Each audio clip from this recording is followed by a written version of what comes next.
بسم اللہ الرحمن الرحیم الحمد للہ رب العالمین والصلاة والسلام علی اشرف الانبیاء والمرسلین سیدنا و مولانا ومنجانا و مأوانا و حبیبنا و طبیب قلوبنا سیدنا و مولانا محمد المصطفى وعلى آلہ الطیبین الطاہرین وأزواجه الطاهرات أمهات المؤمنين وأصحابه الهادين المهديين وأولياء أمته وعلماء ملته أجمعين. أما بعد فأعوذ بالله من الشيطان الرجيم. بسم الله الرحمن الرحيم. قال الله تبارك وتعالى في القرآن المجيد والفرقان الحميد: حافظوا على الصلوات والصلاة الوسطى وقوموا لله قانتين.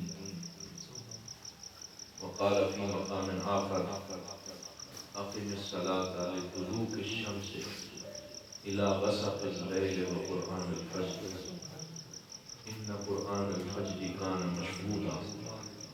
صدق الله مولانا العظيم وبلغنا رسوله النبي الكريم ونحن على ذلك من الشاهدين والشاكرين والحمد لله. حضرات محترم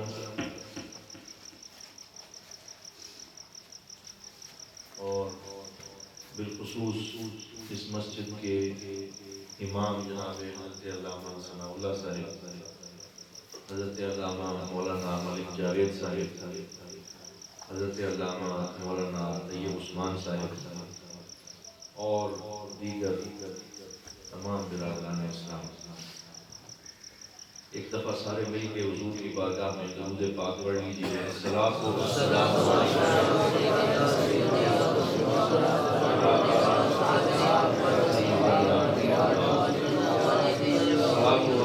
علیک یا سیدی یا رحمت العالمین وعلی آلک واصحابک یا سیدی یا شفیع المذنبین. برادران اسلام، آج آپ سب کو معلوم ہے کہ اس مسجد میں ہم 11ویں شریف کے اس اجتماع میں حاضر ہیں، اور مجھے جو موضوع دیا گیا ہے وہ نماز کی اہمیت و فضیلت کے حوالے سے دیا گیا ہے. تو میں جو مختصر سا وقت ہے اس میں یہ کوشش کروں گا کہ نماز کی فضیلت اور اس کی اہمیت کے حوالے سے قرآن و سنت میں جو رہنمائی فرمائی گئی ہے اس کو آپ کی خدمت میں پیش کروں، اس امید کے ساتھ کہ اللہ تعالیٰ مجھے اور آپ سب کو اس پہ عمل کرنے کی توفیق عطا فرمائے. یہ ایک ایسا موضوع ہے جس پہ من حیث المجموع پوری ہماری قوم کی ہم سب سستی اور غفلت کا شکار ہیں، اور بالخصوص اہل سنت والجماعت کے حلقوں میں یہ سستی دیگر حلقوں سے زیادہ ہو گئی ہے. اور بہت سارے لوگ ہیں، ہم یہ مانتے ہیں کہ کسی کے عقیدے پہ گفتگو ہو سکتی ہے اور دیگر کئی معاملات پہ بولا جا سکتا ہے، لیکن بہت سارے ایسے لوگ اور ایسے ہمارے اسلام کے اندر مکاتب فکر موجود ہیں جن کے ہاں نماز پہ بڑی پابندی نظر آتی ہے، اور اہل سنت والجماعت کے حلقوں میں آئے دن ہم اس سلسلے میں زوال اور سستی کا شکار ہوتے چلے جا رہے ہیں. تو اس لیے میں خراج تحسین پیش کرتا ہوں جناب حافظ ثناء اللہ صاحب اور ملک جاوید صاحب زیدہ مجدہ ان کی خدمت میں کہ جنہوں نے 11ویں شریف کے اندر اس موضوع کو عنوان بنایا اور اس پہ پروگرام کا انعقاد کیا تاکہ ہم اپنے آپ کو یہ بھولا ہوا سبق پھر سے یاد کر سکیں اور کوشش تو کریں. پرفیکشن کا دعویٰ کسی کا نہیں ہے. اگر میں آج آپ کے سامنے اس موضوع پہ بٹھا دیا گیا ہوں، مجھے یہ دعویٰ نہیں ہے کہ میں نماز میں پرفیکٹ ہوں اور آپ کو تلقین کرنے آیا ہوں، بلکہ یہ ایک ایسا موضوع ہے جس پہ میرے سمیت ہم سب کو اپنے آپ کو یاد کرواتے رہنا چاہیے کہ اگر کوئی کمی ہے، اگر کوئی غفلت ہے تو اللہ تعالیٰ ہمیں اس سے معافی عطا فرمائے اور ہم نماز کے متعلق اپنے معاملات کو بہتر بنا سکیں۔ اس سلسلے میں بے شمار احادیث پاک ہیں، پورے کا پورا قرآن بھرا پڑا ہے۔ قرآن پاک میں واضح طور پہ ہمیں یہ تو نہیں کہا گیا کہ اس طرح کی محافل سجاؤ، واضح طور پہ ہمیں یہ نہیں کہا گیا کہ تم صرف آپس میں بیٹھ کے نعرے لگاتے رہو۔ ہاں واضح طور پہ یہ ضرور کہا گیا ہے ہر پارے کے اندر، ہر رکوع کے اندر، اقیم الصلاۃ، نماز قائم کرو۔ کہیں فرمایا نماز کی حفاظت کرو۔ اب اس پہ بے شمار گفتگو ہو سکتی ہے، میں آیات پڑھتا رہوں، آپ سنتے رہیں اور سن کے اٹھ کے پھر سے چلے جائیں، یہ بھی ہو سکتا ہے۔ اور یہ الگ بات ہے کہ شروع سے ہی اپنے دل میں یہ تہیہ کر کے بیٹھے۔ ہمارے ہاں ایک مائنڈ سیٹ کا بھی مسئلہ ہو گیا ہے کہ ہم پہلے سے پروگرام کی فریکوینسی ذہن میں سیٹ کر لیتے ہیں کہ یہ اب نماز کے بارے میں بات ہونے لگی ہے تو پہلے سے بٹن دبا دیا کہ ٹھیک ہے آدھا گھنٹہ اب یہ کم از کم ہمیں توجہ سے نہیں بیٹھنا، کیونکہ یہ باتیں تو ہم سنتے رہے۔ یہ ذہن کی فریکوینسی کا مسئلہ ہے کہ اگر تو آپ نے پہلے ہی اس کو ایسا سیٹ کر لیا ہے پھر تو کوئی فائدہ نہیں ہوگا۔ لیکن آئیے اپنی ذہن کی فریکوینسی کو یوں سیٹ کریں کہ سید الانبیاء صلی اللہ علیہ وسلم کی حدیث پاک ہے، ذہن بھی کھول کے بیٹھیں اور دل کا دروازہ بھی کھول کے بیٹھیں، پھر انشاءاللہ اللہ تعالیٰ کرم فرمائے۔ میں اپنے طلباء کو بھی گزشتہ دنوں میں یہ حدیث پاک سنا رہا تھا، آپ سے بھی عرض کرتا ہوں۔ نماز کے متعلق ویسے تو بے شمار حدیث ہیں، لیکن ایک حدیث انتہائی خوبصورت ہے جس کے اندر میرے آقا و مولا صلی اللہ علیہ وسلم نے ارشاد فرمایا الصلاۃ عماد الدین، یہ ہر مسجد کے اندر لکھی ہوئی ہوتی ہے، لیکن کبھی آپ نے اس کے معنی پہ غور کیا کہ سرکار دو عالم صلی اللہ علیہ وسلم نے ارشاد فرمایا کہ نماز دین کا، سارے بولیے نماز دین کا ستون ہے۔ اس کا مطلب کیا ہے، اس کا معنی کیا ہے، آئیے اس پہ ذرا غور کریں۔ دین کے ستون کا معنی کیا ہے؟ ہمارے ایک ٹیچر تھے مصر میں، وہ فرمایا کرتے تھے، اس کی مثال دیا کرتے تھے، وہ فرماتے کہ ستون تو کسی عمارت کا ہوتا ہے، اس کے چھت اور اس کی عمارت کو کھڑا رکھنے کے لیے ستون قائم کیا جاتا ہے۔ تو جب حضور نبی رحمت صلی اللہ علیہ وسلم نے فرمایا کہ نماز دین کا ستون ہے، تو اس کا مطلب یہ ہے کہ جس طرح تم اپنا گھر بناتے ہو، اس میں ایک پلر کے اوپر اس کا چھت کھڑا ہوتا ہے، اس کی بلڈنگ کھڑی ہوتی ہے، لیکن اس کے اندر کھڑکیاں بھی ہوتی ہیں، فانوس بھی ہوتے ہیں، لائٹنگ بھی ہوتی ہے، ٹیوب لائٹس اور پنکھے بھی ہوتے ہیں، بہت ساری چیزیں ہوتی ہیں، لیکن میرے آقا صلی اللہ علیہ وسلم نے نماز کو دین کی شباک یا کھڑکی نہیں کہا، اس کو دین کا پنکھا نہیں قرار دیا، اس کو دین کی روشنی یا لائٹ نہیں قرار دیا، دین کا ستون قرار دیا۔ اس کا معنی کیا ہے؟ سیدھا سادہ معنی اس کا یہ بنتا ہے کہ گویا میرے آقا صلی اللہ علیہ وسلم ہمیں یہ فرما رہے ہیں، ہم سب کے آقا و مولا صلی اللہ علیہ وسلم، آپ یہ فرما رہے ہیں کہ تمہارے دین میں بہت ساری چیزیں ہیں، جس طرح بندہ گھر کے اندر جائے اور کھڑکی کو توڑنا شروع کر دے، کھڑکی کی جالی کاٹنا شروع کر دے، گھر باقی رہتا ہے کہ نہیں رہتا؟ بولیے، باقی رہتا ہے۔ وہ لائٹیں اس کی خود ہی کوئی بندہ جو ہے وہ گرانا شروع کر دے، گھر پھر بھی باقی رہتا ہے۔ وہ اس کا فانوس گرا دے، گھر باقی رہتا ہے۔ اس کے پینٹ ختم ہو جائیں، چونا ختم ہو جائے، گھر باقی رہتا ہے۔ لیکن کوئی بندہ ہتھوڑا لے کے گھر کے ستون کو ہی گرانا شروع کر دے تو اسے کہا جائے گا کہ بھائی اب تیرے گھر کی بقا کی کوئی امید نہیں، اب یہ گرے گا، اب یہ زمین بوس ہوگا، اب منہدم ہوگا، اب ٹکڑے ٹکڑے اور ریزہ ریزہ ہو جائے گا۔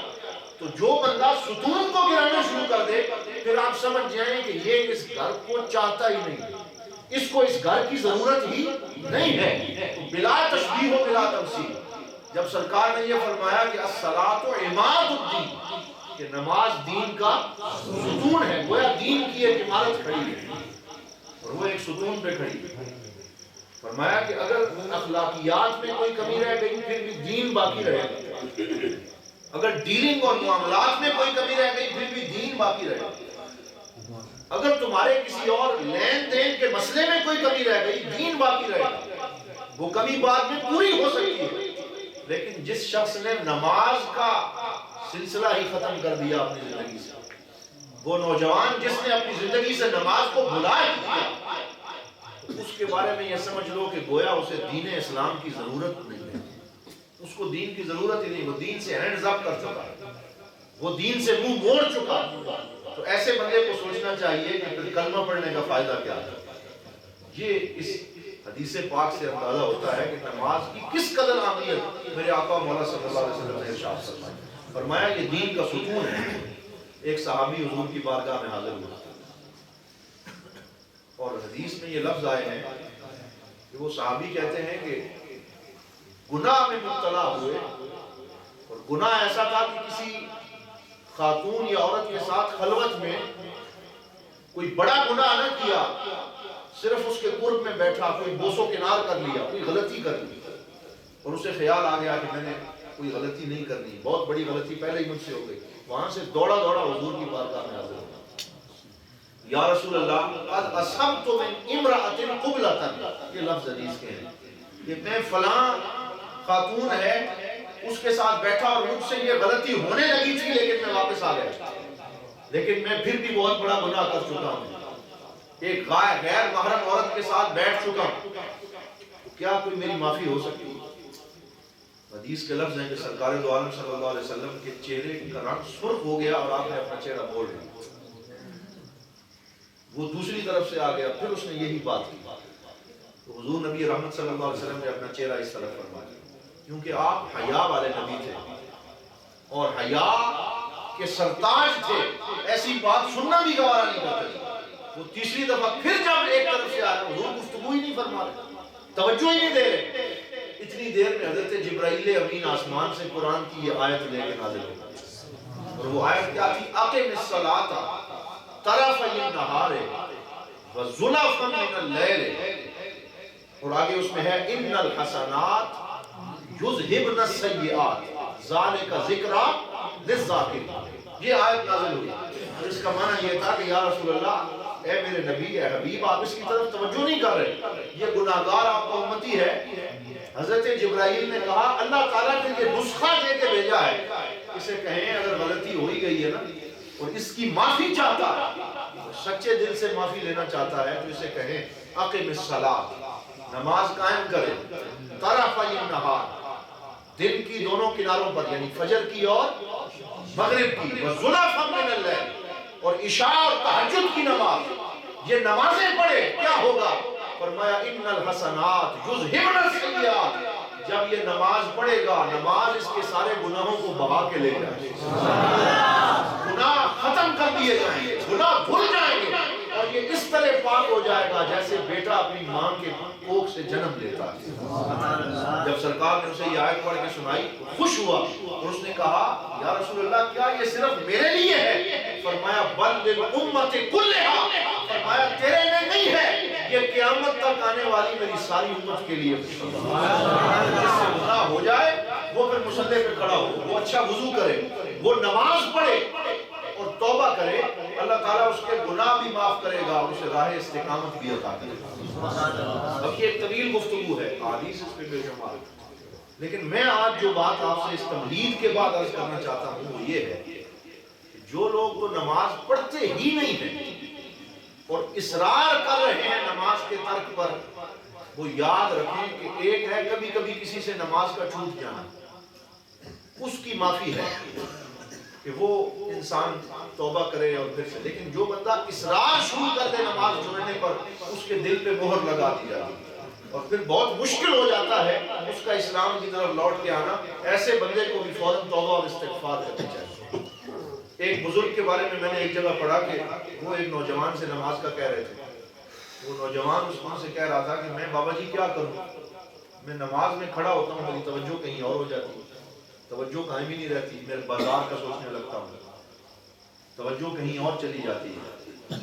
بابا جی نے اس سے کہا کہ بیٹا یہ تیرے ساتھ ہی نہیں ہوتا، میرے ساتھ بھی ایسا ہی ہوتا ہے کہ نماز میں جاتا ہوں توجہ نہیں رہتی، کنسنٹریشن نہیں رہتی۔ تو وہ نوجوان کہنے لگا بابا جی پھر تو نماز کی کیڑی لوڑ ہے، کیوں پڑھتے ہو؟ نماز نہ پڑھیں، اس کی کیا ضرورت ہے اگر توجہ ہی نہیں رہتی؟ تو اس بابے نے، بزرگ نے کوئی اللہ کا ولی تھا، اس نے اس نوجوان کی تربیت کرتے ہوئے اسے کہا بیٹا میری توجہ نہیں رہتی اور مجھے پتا ہے کہ ایسی نماز کا مجھے شاید کوئی زیادہ فائدہ نہ ہو، لیکن میں اس لیے ہر نماز پہ چلا جاتا ہوں اور توجہ قائم نہ بھی ہو تب بھی ہاتھ باندھ کے کھڑا رہتا ہوں۔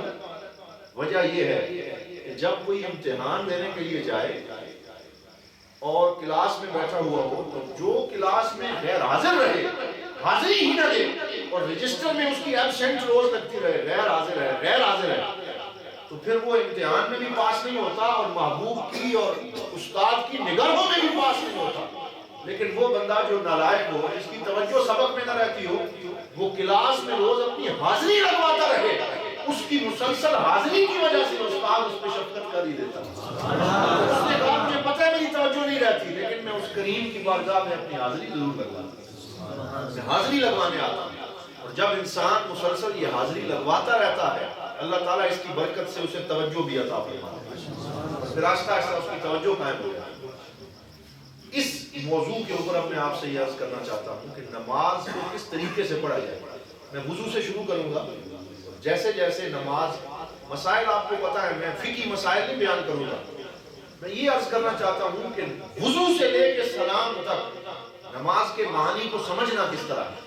میں پورے یقین سے کہتا ہوں اگر ہم سب یہ سمجھ لیں وضو سے لے کے سلام تک کہ نماز کے معنی پہ کس طرح غور کرنا ہے، تو ہمیں انشاءاللہ نماز میں چاشنی اور کیفیت نصیب ہو جائے گی۔ سرکار دو عالم صلی اللہ علیہ وسلم کی حدیث پاک ہے، جب آپ وضو کریں تو صرف یہ نہ سمجھیں کہ میں نے ٹوٹی کھولی، پانی لیا اور یہ وضو کیا، یہ کوئی خاص چیز نہیں ہے۔ فرمایا نہیں، وضو اس طریقے سے کرو کہ ادھر تم اپنے ہاتھ دھو رہے ہو اور چہرہ دھو رہے ہو، پانی کا چھینٹا تمہارے چہرے پہ لگے، تم ساتھ یہ خیال کرو کہ میرے دل کی سیاہی بھی دھل رہی ہے۔ یہ اصل وضو ہے کہ آپ توجہ یہ کریں کہ ظاہر کے ساتھ میرا باطن بھی پاک ہو رہا ہے۔ اور اس پہ سند بخاری اور مسلم کی متفق ہے حدیث پاک۔ سرکار دو عالم صلی اللہ علیہ وسلم نے فرمایا اذا تودع ابن آدم او کما قال، حدیث بالمعنی میں عرض کر رہا ہوں کہ جب بندہ مومن یا ابن آدم وضو کرتا ہے، بندہ مومن وضو کرتا ہے، فرمایا خرجت الذنوب من فمه حتی من تحت لسانه، فرمایا اس وضو سے وہ کلی کرتا ہے تو اس کے کلی کرنے سے اسے نظر نہیں آ رہا ہوتا، اس کے گناہ اس کے منہ سے نکلتے شروع ہو جاتے ہیں، جو اس نے بولے تھے، غیبت کی تھی، وہ گناہ اس کے منہ سے پانی کے ساتھ نکل جاتے ہیں۔ فرمایا حتیٰ کہ اس کی زبان کے نیچے سے بھی گناہ نکل جاتے ہیں۔ پھر فرمایا وَإِذَا غَسَلَ يَدَهُ أَوْ يَدَيْهِ خَرَجَتِ الذُّنُوبُ مِنْ يَدَيْهِ حَتَّى مِنْ تَحْتِ أَظَافِرِهِ، حدیث کے لفظ۔ فرمایا جب بندہ ہاتھ دھوتا ہے اس کے ہاتھ کے گناہ جھڑ جاتے ہیں، یہاں تک کہ اس کے ناخن کے نیچے سے بھی گناہ نکل جاتے ہیں۔ یہ میں نہیں کہہ رہا، یہ میرا اور آپ سب کے سچے رسول فرما رہے ہیں۔ فرمایا اس کے ہاتھوں سے اور ناخنوں کے نیچے سے گناہ نکل جاتے ہیں۔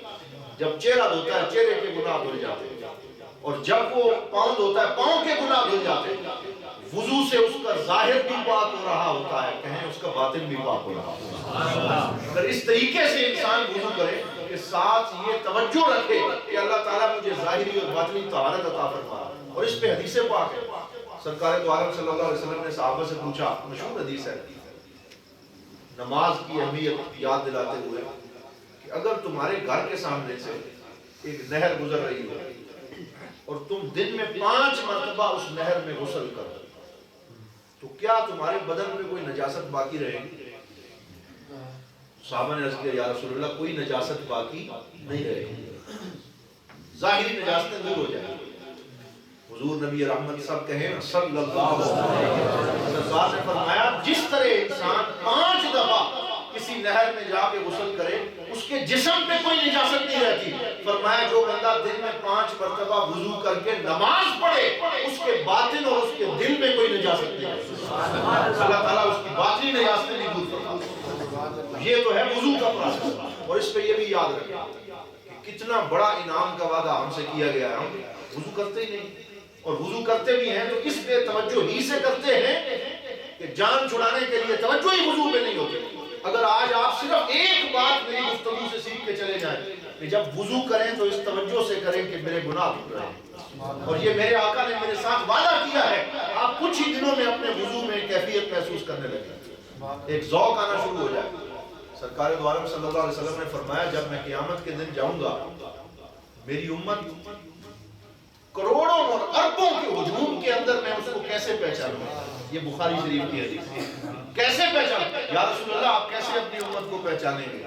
فرمایا ہم اصحاب الغر المحجلین، فرمایا میری امت کی پہچان یہ ہوگی، سارے نبیوں کے امتی کھڑے ہوں گے، جہاں جہاں میرا امتی کھڑا ہوگا اس کے وضو کے اعضاء سورج کی طرح چمک رہے ہوں گے۔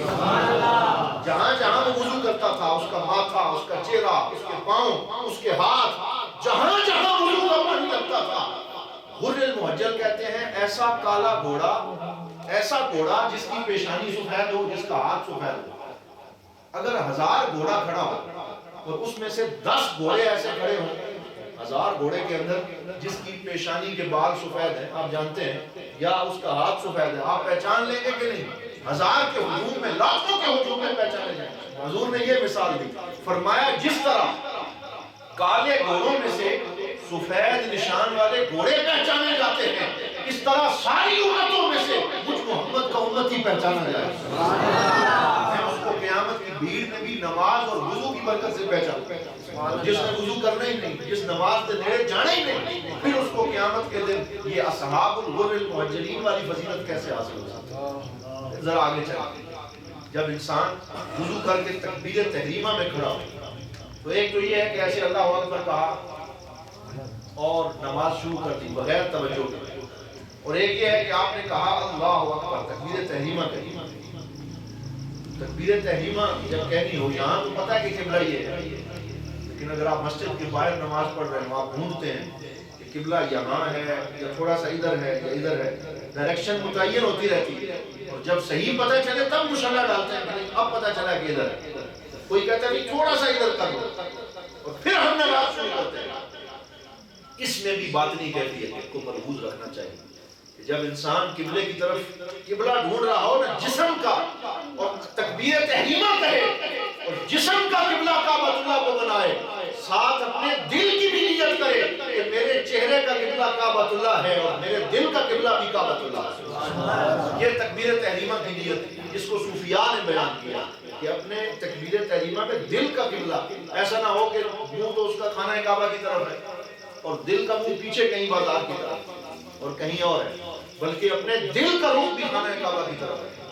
پھر نماز شروع کرے، سبحانک اللہم پڑھنے، سبحانک اللہم و بحمدک و تبارک اسمک و تعالی جدک و لا الہ غیرک، پھر پڑھے اعوذ باللہ من الشیطان الرجیم، پھر کیا پڑھے بسم اللہ الرحمن الرحیم، اور اس کے بعد جب بندہ آئے الحمدللہ رب العالمین پہ، یہاں آپ نے غور کرنا، یہ بخاری شریف میں حدیث پاک آئی، مسلم شریف میں آئی، دیگر کئی کتابوں میں آئی، متفق علیہ صحیح حدیث ہے۔